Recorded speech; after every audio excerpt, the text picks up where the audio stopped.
Well, so this class is watercolor techniques for painting and drawing club. And I like to just start with a little online etiquette and just kind of like FYI. So please keep your mic on mute unless you are speaking. You can ask questions in the chat or raise your hand to ask a live question as I'm presenting. I will make sure to allow time for questions or feedback as I'm presenting as well. And at the end of the class, I will have some time for questions and answers. So just a little class overview for today, what we'll be doing. So in just a second, I'll talk about objectives and goals for the class. We'll go over materials and supplies. I'll be doing a learning demonstration on watercolor techniques. And then at the end, if there's any questions, I'll have time to answer them for you.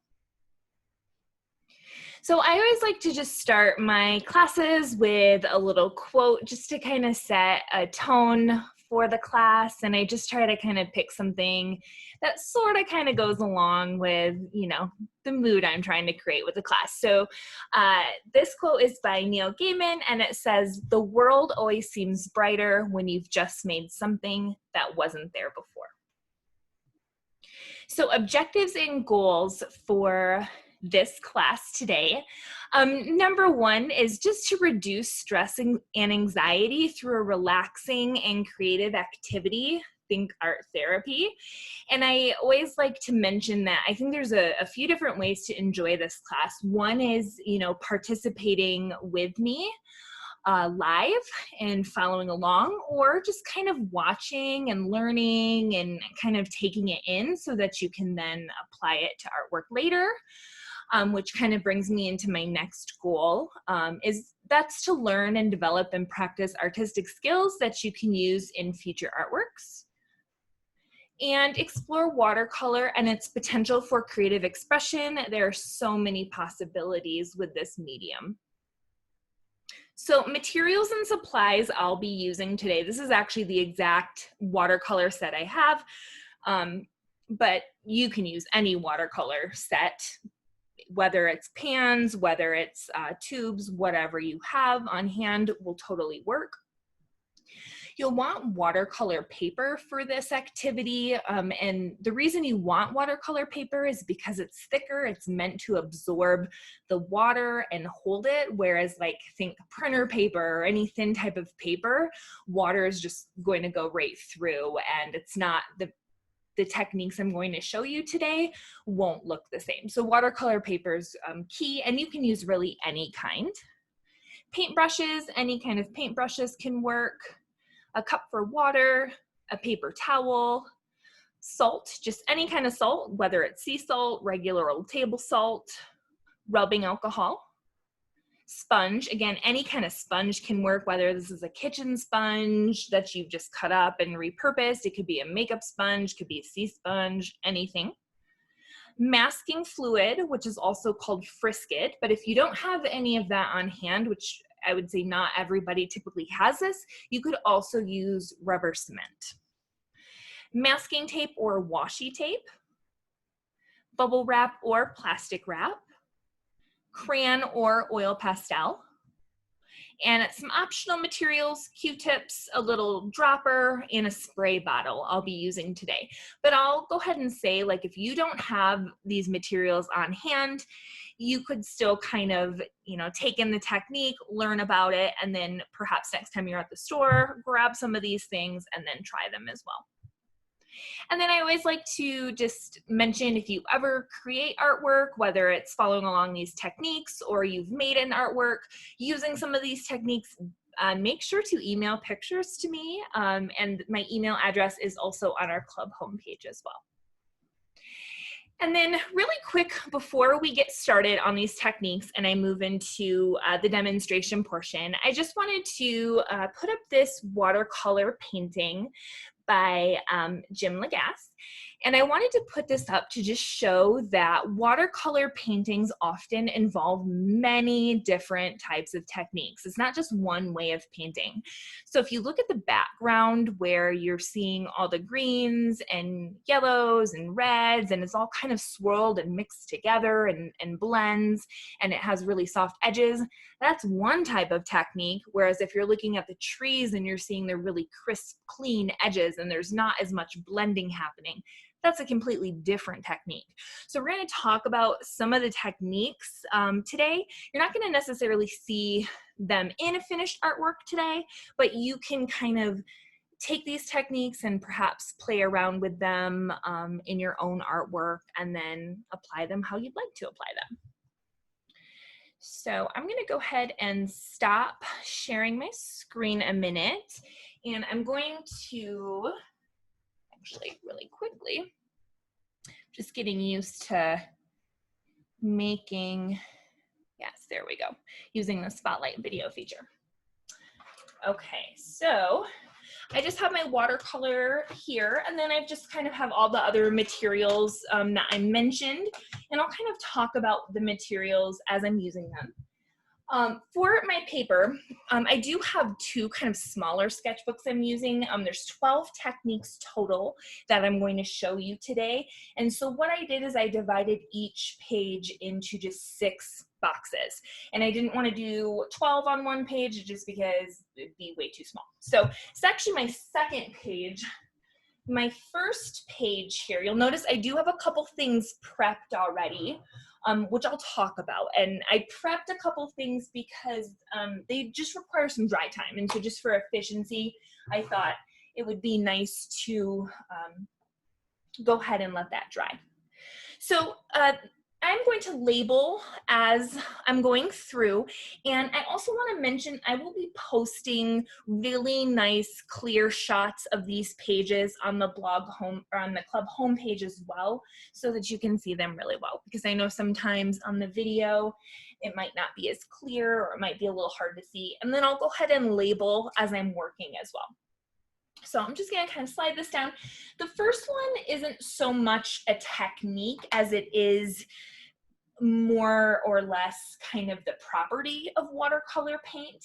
And that's just thinking about the opacity. So we have opaque, I kind of put and, but you could think about kind of opaque versus transparent, or opaque and transparent, however you want to take that. But this is important to know because watercolor really kind of can be used in 2 different ways. And so more opaque watercolor, and I've just got a brush with some water. So simply kind of put, and we learned this from a pretty young age too, if you remember, you know, elementary art school classes. I know it's been a while, but we know that the more water we add to the paint, okay, the more transparent it's going to become.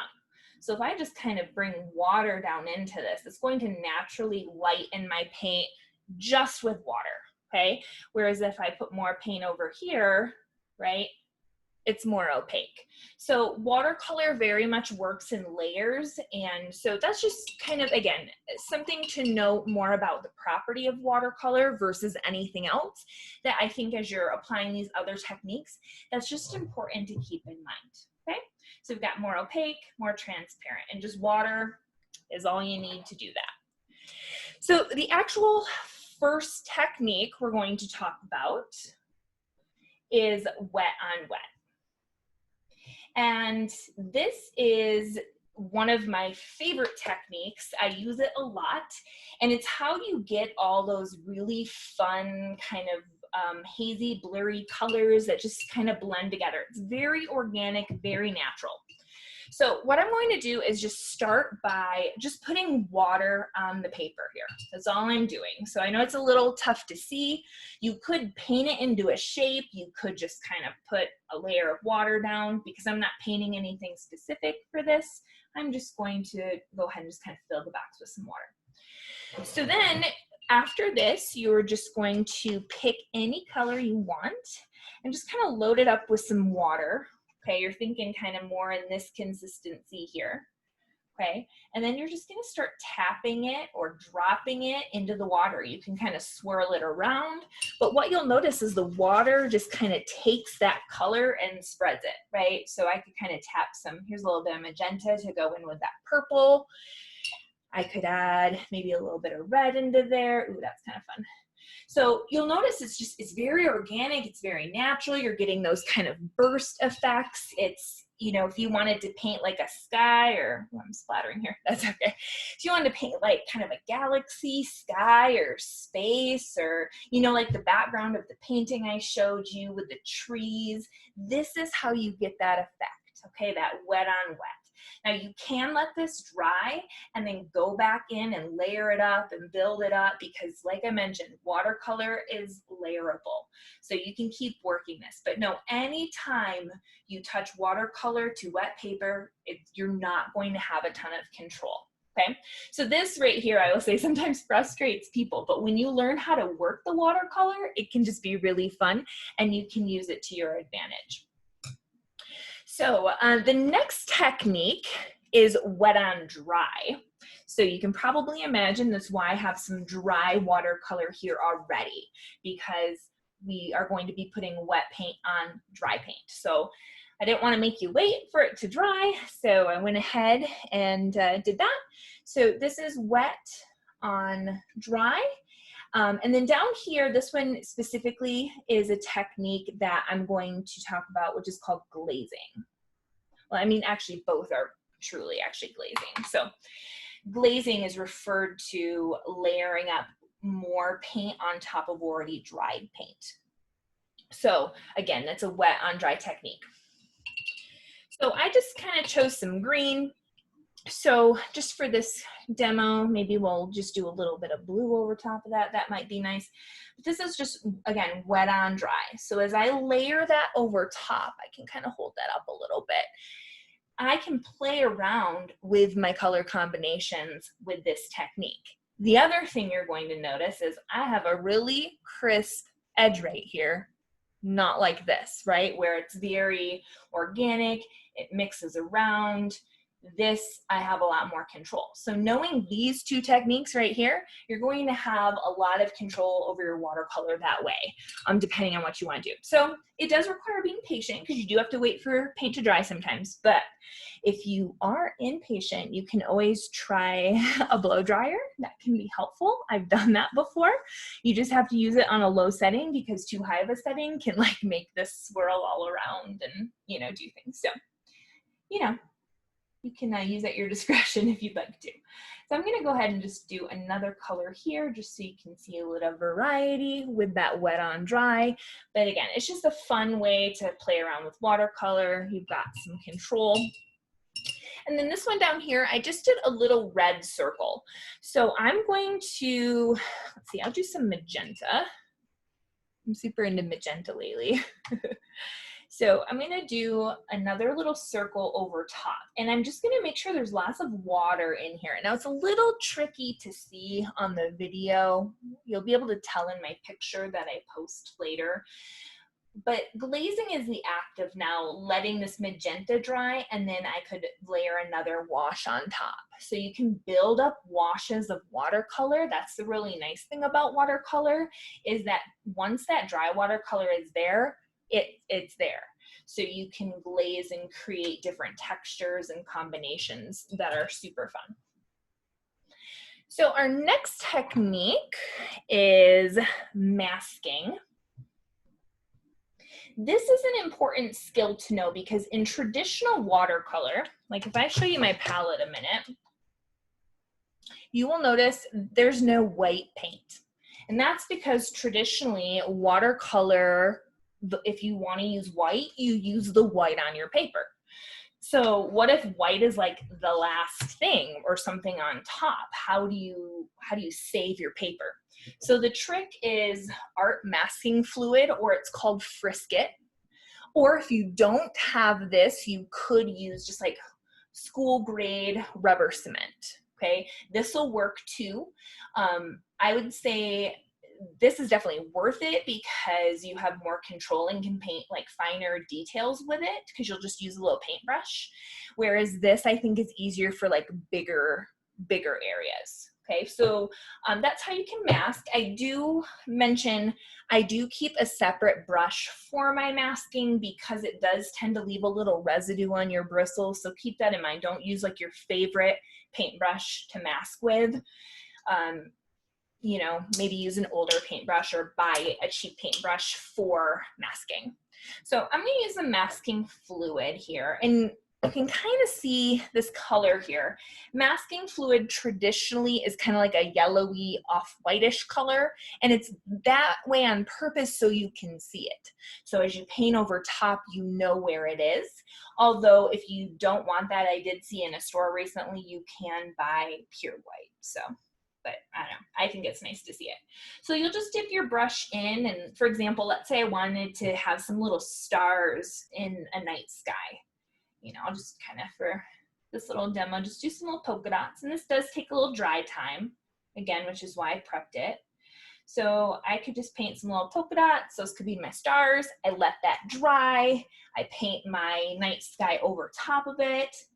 And then when everything is all dry, I can just use my finger to remove that. So I will show you right here what that looks like. And I will say, don't let your brush you just used in the masking fluid sit out either, because if this dries on there, it's gonna stick. So I will stick that in a cup of water until I have time to clean it properly. So right over here is dry. So just for this demo, I'm just gonna do just a couple little washes of color over top, and just kind of some mixes of color here. And now we will have to let this dry and come back to it. So that is one thing we will have to wait on, but that's okay. We can move on and come back to it. Okay, so you can just layer this up, paint it. I mean, I could let this dry and layer more if I wanted it more opaque. It's really up to you, but now I let this dry, okay? And then once it's dry, I'll come back and remove it. So we will revisit masking in a few minutes. But in the meantime, let's go ahead and move on to the next one, which is actually kind of another form of masking. So we can call this kind of masking, maybe version 2. So you can also mask or create clean edges or shapes with tape. Now, a lot of people will use just masking tape, and I've used masking tape a lot too, or painter's tape, or there's like actually artist tape you can buy. Sometimes it's blue, green, whatever. Any of that will work, but I will say I find it rips my watercolor paper, and you know, I don't want that. So my favorite thing to use is washi tape. So, you know, I do happen to have some like cute little patterns, but you can buy it in just basic colors too. And I like washi tape because you'll just get beautiful clean edges and it doesn't hurt your paper. So I actually just kind of pre-cut some little pieces here. And so, if I can get it straight. And this is the other thing I like about it, right? Like if you don't get it straight or right, I can peel it up easy. It's still sticky. Yeah, washi tape is awesome. So let's say I just wanted to, you know, create like a nice little rectangle or something for just some edges, or sometimes artists will tape around their borders, whatever you want to do. But so I can lay my washi tape down like this. I just make sure it's stuck on there really good. And then put some blue into this. Just go ahead and paint, and you can let it overlap the washi tape. Just go ahead and paint right over it. Now I will say, when I'm painting like acrylic paint or painting like my walls, for example, I peel the tape when it is still wet to get a crisp edge. But watercolor, I actually do the opposite. I leave the tape on there until I'm totally done and it's dry. Okay, so don't worry, you're not going to rip it, you're not going to ruin it. Just add a little bit of other color in there, and then we'll kind of let that dry, and then we'll peel it off to reveal our nice little clean edges, okay?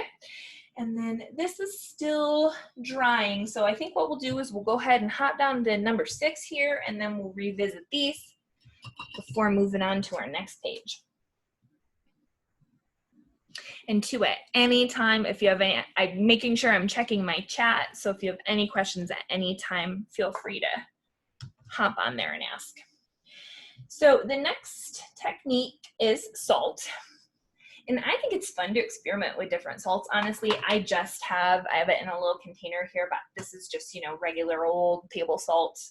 But you could use sea salt or any other types of salts, but I've only really done this in sea salt, but they're both great and they both work. I just happen to have this on hand. So I actually like to start by laying down a little water, almost like I'm going to do the wet on wet technique, okay? Because when you're doing the salt technique, you want your paper to be really wet. So you got to work pretty quickly, because what the salt is going to do is absorb the water and the paint. And if you attempt to sprinkle the salt on dry paint, it's not going to even do anything. So it's just at that point, salt on paper. So the key is you want this to be nice and wet, okay? So you can exaggerate the water a little bit. If you accidentally get too much water, you can always take your paper towel and just blot a little bit, because sometimes you get too much.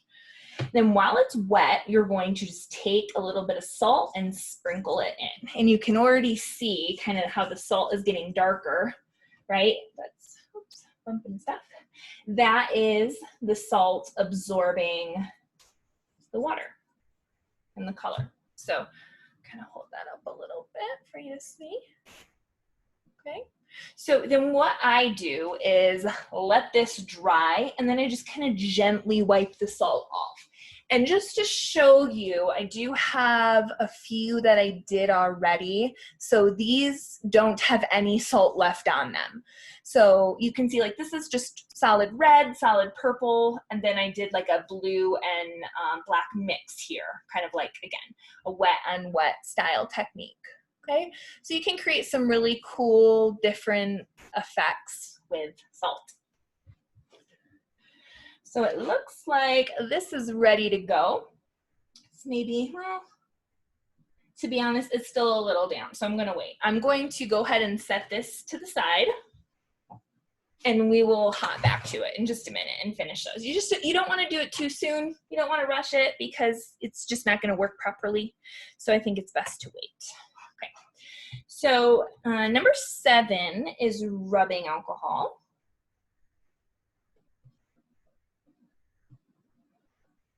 Rubbing alcohol is another one of my favorite ones, and you can get any kind of rubbing alcohol. So this is 70% isopropyl rubbing alcohol, but you can, I think there's like 90% or other percentages. I've tried different ones and they all seem to work. So whatever you've got probably will be fine. I do put it in this little container with a little lid versus using it out of the big container. And then I also have, this is actually a watercolor specific spray bottle, but you could get any little spray bottle. I know they'll have them like in the little travel section, you know, at any store pretty much for like $1. So I put some rubbing alcohol in here too. Then some supplies I have, you can always apply rubbing alcohol with a paintbrush, but some other things I have that are fun that, you know, you might have at home too are just some Q-tips, and I have this little dropper. And so I'll show you some different effects that you can get with those different ways to apply it. So just like the salt, you want the rubbing alcohol, the paint to be really wet, otherwise it won't work. Okay, so you could do kind of a wet on wet technique. I'll just use some different blues, because I think that's a good way to see it. So again, if you need to drop a little bit of extra water in there, you can. If it's too wet, you can always blot with a paper towel. So I'll just grab this. I'll show you the dropper. So I just pick up a little bit with a dropper, and you can just kind of tap it, or you can actually drop it. But it creates these really fun, you know, different burst effects. You can layer it. You can let this dry and layer more. Again, you'll hear me say that over and over again, because watercolor is just so layerable. So that's what the dropper, I kind of filled all my space up. I got excited with the dropper there. But just to show you too, you can kind of, here's the Q-tip, right? I could just kind of tap some little, you know, dots in the background, or there's some bigger ones too, bigger bursts. So actually that looks pretty similar to the dropper. So you could just do a Q-tip if you wanted. And then again, you could just do a little paintbrush, and then I'll just grab this separate little paper here, and I'm gonna switch out my water. I always like to mention too, when your water is starting to look like that, I have a couple cups of water here because I knew I'd be using a lot, but it's a good idea to switch it out if it's starting to look dirty. Okay, so I'm going to go ahead and I'm just putting some water down here, but I'm going to show you the spray bottle with the rubbing alcohol because that gets a different effect than this one here. But it's nice to have a little bit more space, actually. Sometimes it's hard to see it in a teensy tiny little box. I'll do some more magentas, some reds in there. Okay, so again, while it's wet, I've got my spray bottle here. You don't want this to be too close, you know, hold it a little bit at a distance, about like here would be good. Okay, and then you can kind of go ahead and spray it. And, you know, sometimes you're going to find it'll kind of blend together a little bit, and sometimes you don't see how cool the effect looks until it's dry. So here is another, so this one right here is dry. This was done with this spray bottle, and then you can see here some more with the dropper. You could like write things. I just wrote hello here with a paintbrush. So just some other ways to do the rubbing alcohol. Okay, let's see here. All right, number 8. So number 8 is the sponge. And again, I mentioned this when I was going through the different materials, but with the sponge, you can use any sponge you have. It does not need to be a specific art sponge. This is a cleaning sponge I had that I just like cut up. So I made it into like a little cube. So the biggest thing with a sponge is, you know, they're kind of obviously stiff until you get them wet. So I just dip it in my cup of water and get this wet. Now, watercolor is nice because if you didn't rinse this when you were done with your watercolor, it's not going to damage your sponge. I mean, the paint might sit in there and activate when you got it wet again, but I will just, this is a kind of a side note, but if you're ever using a sponge with acrylic paint, rinse it when you're done, okay? So I have, let's see, I'm gonna use a little red because it's already wet. So I'll just kind of show you too with my palette. So I just kind of take the sponge and just dip it right in there, honestly. And then you can just kind of tap it. You could use it to kind of like actually paint with, you know, all sorts of things really. And different sponges are going to get you different texture. And same thing like when we talked about opacity, when we started the lesson today, same thing applies with sponge. The more water you have in your sponge, the more translucent your color is going to look, versus if you have a little bit less water, it's going to appear more opaque. I will also mention that if you let layers dry and then tap the sponge on it, it's going to build it up more than if you attempt to tap tons of colors while it's still wet, because if you remember back to the wet on wet technique, it'll blend more. Okay, so just some things to consider depending on what type of texture you're trying to create. I mean, really, there's no rules here. You can just have fun with it and, you know, use the sponge however you want, to be honest with you. So I think it's a really fun, pretty way to get some different textures. So I'm going to check. Ooh, I think we're good to go. So I'm going to stop and just go back to masking a minute, just so we can kind of wrap that one up and not get too far away from it. So the masking right here now, if I just take my finger, make sure your hands are nice and dry and clean, because You don't want to get any smudges on your nice white paper that you're trying to bring back. And I'll say the other thing is don't like rub your hand over everything, because you might smudge some of the color onto the white of the paper that once again you were trying to save. So really try to work individually in each area. And it almost kind of feels just like, I mean, it feels like rubber cement if you know rubber cement, but it just kind of feels kind of tacky. And you can, let me show you just a second here. You can see there's the white of the paper saved.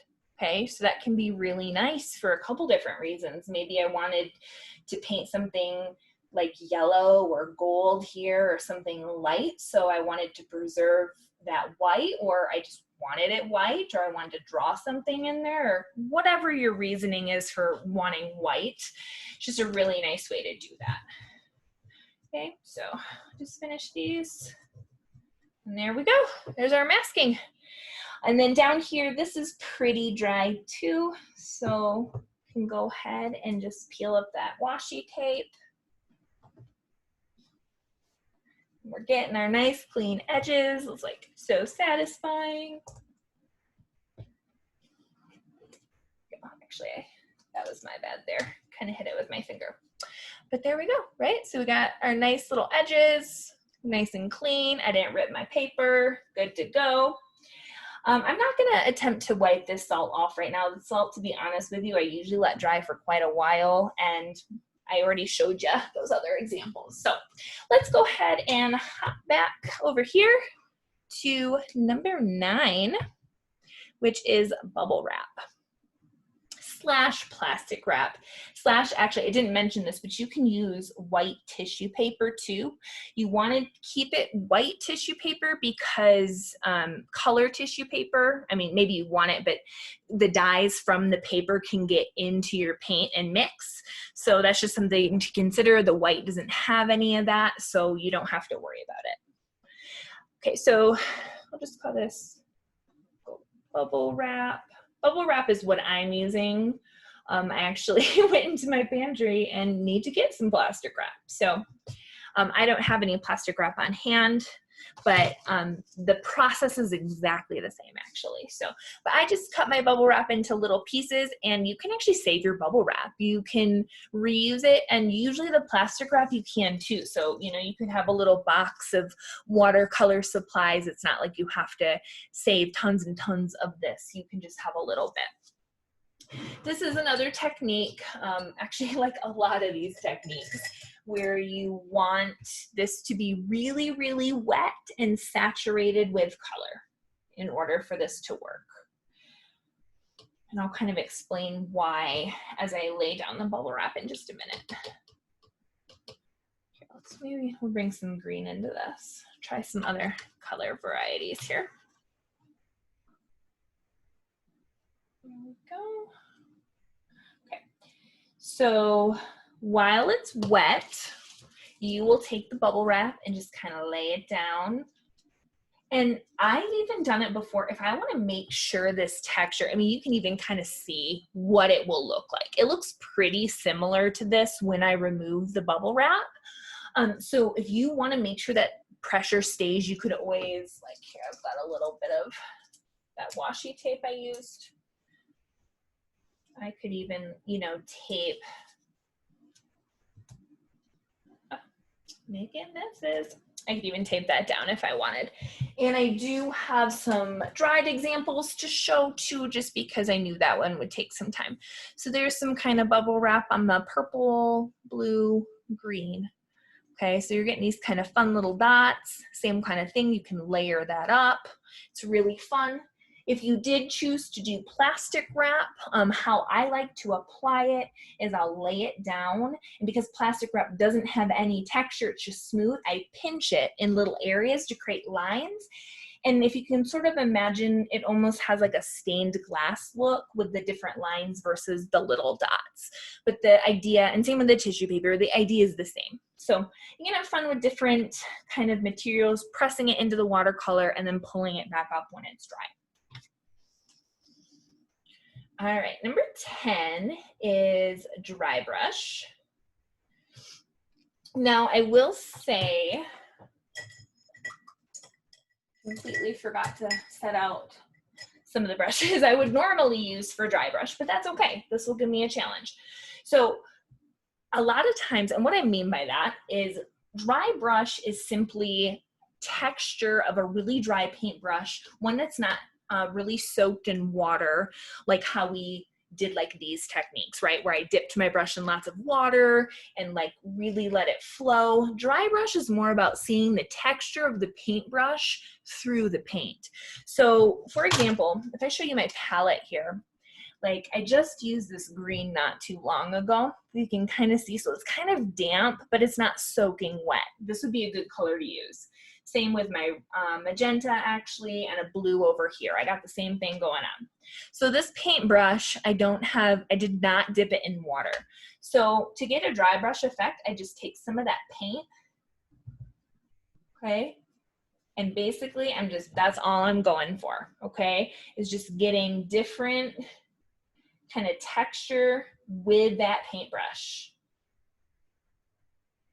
This can be a way to apply like fur texture to an animal.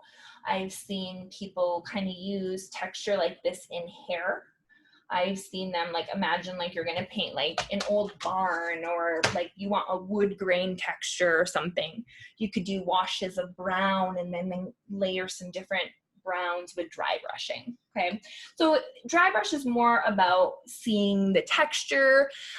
You could also dry brush with other types of paintbrushes, like a really old paintbrush with dried paint in it sometimes can create really cool scratchy lines, or even like a toothbrush or something like that. So this is really fun to play around with. Don't limit yourself to just like a basic paintbrush, but this is really, again, like I mentioned, about seeing texture with the color of the paint. Cool, so we got a couple left. Number 11 is a technique called sgraffito. And if you are an acrylic painter, you may have heard this term before. If you are into ceramics, it's a ceramics term. So this is a term that's in a lot of different types of art. And sgraffito is really just a term for kind of scratching or etching. So what you'll do is you'll just start by laying down a base color. And this could be a really dark color, it could be a really bright color, it could be transparent, it could be opaque, it's whatever you want.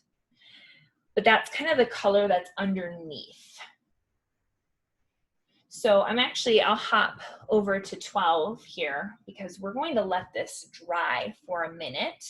I like to let this layer dry, and then what we're going to be doing is applying a second layer over top of it and then kind of scratching so that magenta is showing through. Okay, so that's what sgraffito is. So we'll hop back over there. Sometimes with watercolor, we gotta do that a little bit as we need things to dry, as we move around. So my last technique is wax resist. And I will mention for this technique, you can use anything waxy from crayons, which I'll be using today.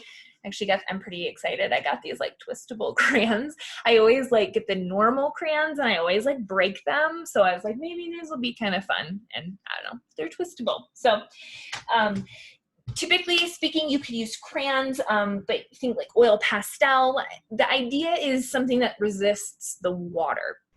So you could even take like a candlestick essentially and draw something with a candlestick, and that would work in the exact same way. So just keep that in mind. I will say wax resist is most successful when you put some good pressure on, which is why I often break the crayons, is because I'm putting so much pressure on. So I think these are so cute. All right, so wax resist, I could just do some little circles. I'll just do some different colors. I like the whitest one. It can be fun too, like for kids or something, you could like write them a little note and then have them paint over top of it. So it can be a fun thing. You may have even done this yourself in elementary school. I know I did. But it can be a very advanced technique as well. It's not just for kids. So maybe try a little yellow.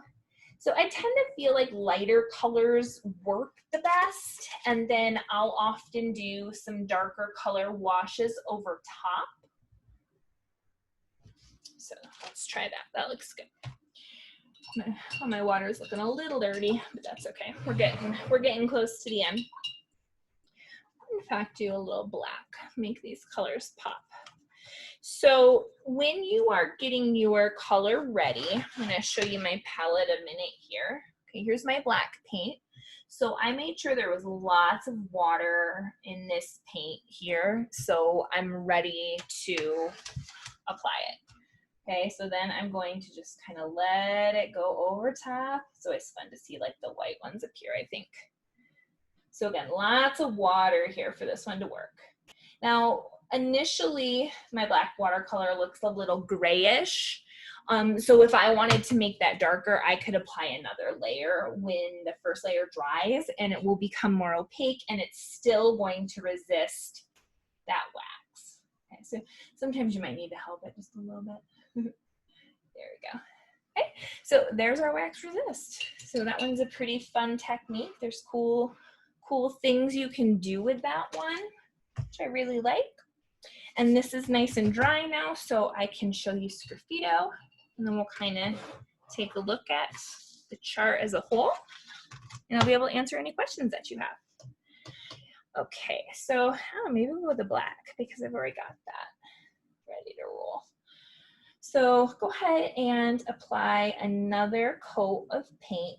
Now, when I'm doing Sgraffito with watercolor, I typically just use the back of my paintbrush because watercolor is delicate and not very thick. I'm not really trying to like scratch my paper up. So I just use the back of my paintbrush, and then I will mention you might not see a lot happening. You can kind of see it's faint, but Sgraffito with watercolor shows up best when it's dry. So sometimes in between that, you're like, I don't know, but it's very subtle. It can be really cool for adding texture. And then you can, even I dragged a little bit over here, which can be kind of fun, but yeah, you can kind of see it, but there's a lot of that glare because this is still wet. So yeah, Sgraffito is one of those ones that looks really good when it's dry, I think. But you could even do something like take the same color that you did on the first coat, you know, and do some, I'm just doing kind of layering some little X's just to create some different texture.